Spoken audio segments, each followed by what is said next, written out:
ও আমার পরাণ পাখি, বেশি দিন নাই রে বাকি।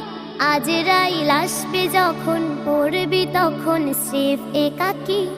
ওপারে যাওয়ার কালে গেয়ে যা ইমান হালে, দি ওরাল লা ইলাহা ইল্লাল্লাহ ডাকি ডাকি। ও আমার পরাণ পাখি, বেশি দিন নাই রে বাকি। আজরাইল আসবে যখন, পড়বি তখন স্রেফ একাকী। ওপারে যাওয়ার কালে গেয়ে যা ইমান হালে, দি ওরাল লা ইলাহা ইল্লাল্লাহ ডাকি ডাকি। ক্ষণিকের এই হায়াতে থেকো ঈমানের সাথে, ভালো কাজে দিনে রাতে করে যাও রে মন। সময়ের